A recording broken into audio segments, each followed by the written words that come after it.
Hello everybody, Tyrone the God 3 here, and welcome back to Dragon Ball Super Reviews. Today we'll be doing the review of episode 54. This episode is titled, Inheritor of Saiyan Blood, Trunks' Resolve. This episode, there were some really good moments in this episode, and I actually took this episode for granted because of the preview that I saw for this episode before going into it after watching episode 53.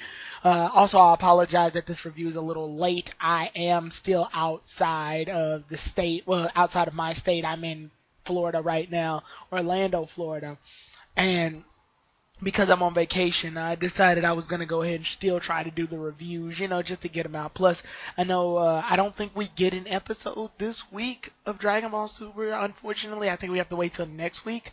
But I decided to go ahead and do it before the episode gets too old. And yes, I know the episode's been out for a while.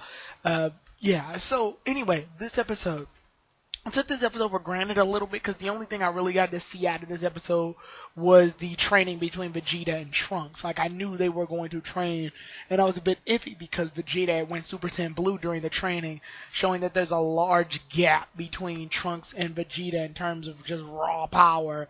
And that kind of worries me a bit because it does explain, it did lead me to ask that question that I already asked before.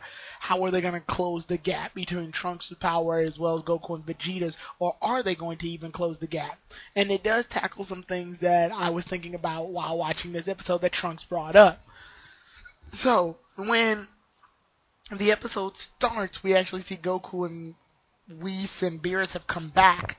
And we get some Emperor Pilaf stuff at the beginning.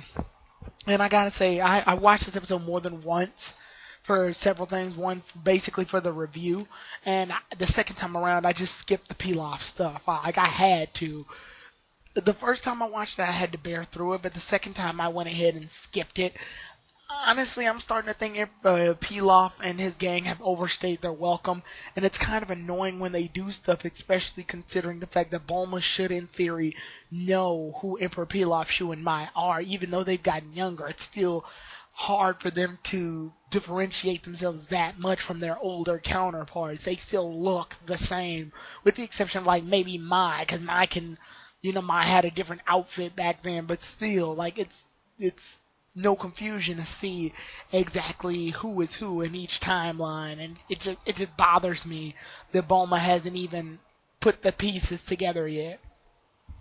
Anyway, after all of that, Trunks does some weird Matrix image training where he does the mental image of him fighting Black in his head and still can sustain damage. And, yeah, it's weird.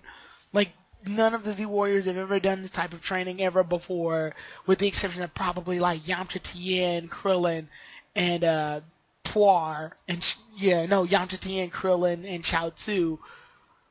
Maybe, and even still, they were inside a room to do that. They weren't. Trunks was just sort of on water doing it. It was weird. Anyway, once they return back, they confirm that Zamasu and Black aren't exactly the same person. They're rocking similar ki, but they're not the same person. Vegeta actually decides to go in and train with Trunks because Trunks is wondering how in the hell Goku is even strong enough to fight off against Zamasu and Beerus. So he must know that there's something up going on, how Goku has all this power.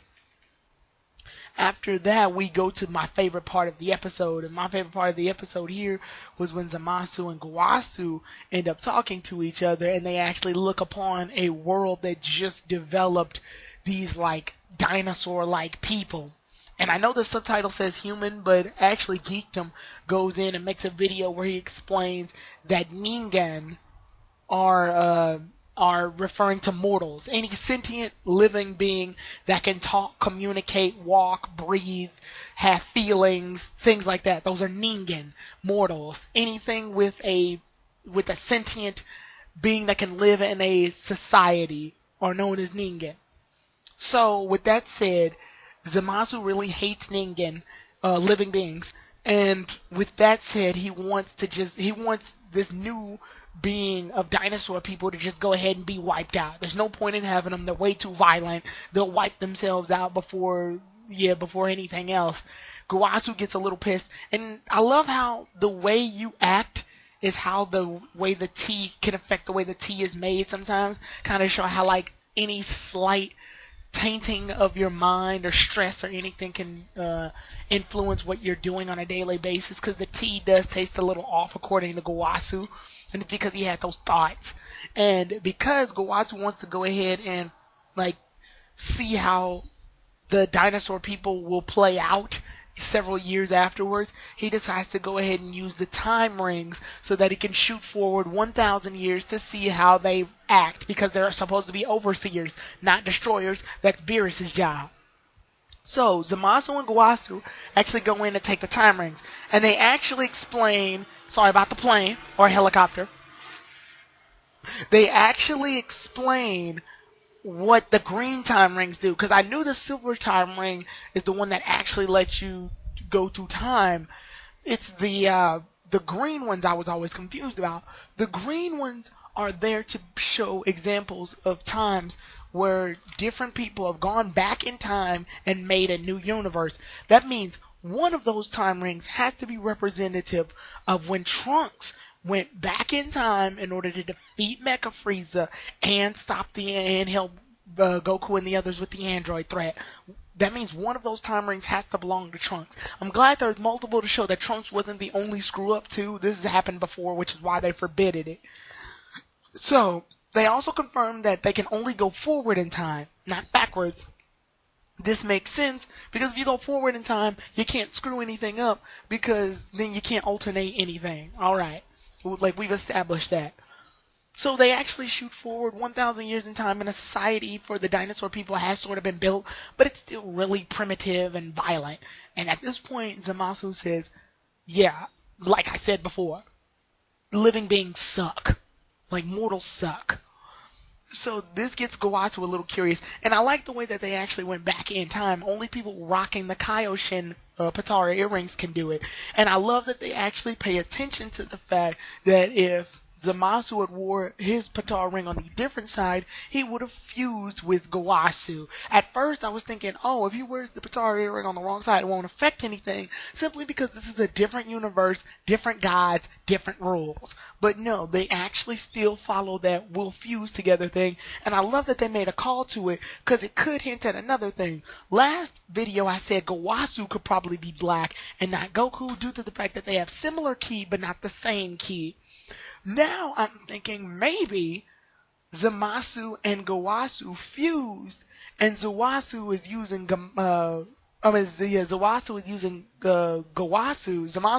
Gowasu's power to time travel and utilize his powers as a god in order to take advantage of that, while at the same time still being undercover as Goku, so he won't take the folly for going back in time. Maybe that's it, I don't know. But that would explain why the ki is similar but not the same. So yeah, who knows? It's still up for debate, it's still up for discussion, but I do love that they actually took a chance to pay attention to the merging thing. Now, once we got through with that, we hop to Vegeta and Trunks' stuff. And when we hop there, we actually see that Trunks wants to train against Vegeta at full force with him using Super Saiyan 3. Vegeta laughs and then transforms Super Saiyan Blue instead, which I figured Vegeta would be the one to turn Super Saiyan Blue against Trunks and not Goku. Vegeta ended up turning Super Saiyan Blue, and Vegeta states, hey, if you can hit me once, which is like a callback to him talking to Kid Trunks about their wager to go to the amusement park. He's like, hey, if you can hit me once, you win. So I love that it's a callback, only it's a different Trunks this time. So they fight, and it's clear Vegeta is snowballing, the one-side snowball fighting this fight with no problems.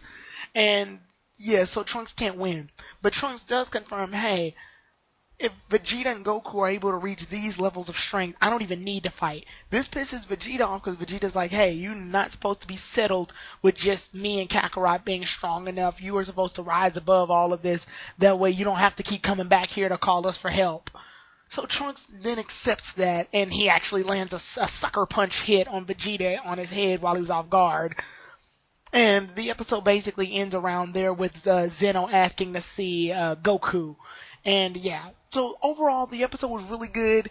I love the way that Gowasu and Zamasu can basically went through the lengths of what it takes to be a god. That was probably the highlight of the entire episode. And Trunks even went Ultra Super Saiyan for some odd reason. I guess it was to fake Vegeta out. But with that said, the next episode is titled I Need to See Son Goku with Zeno. So I'll see you all then, everybody. Tower on the God 3.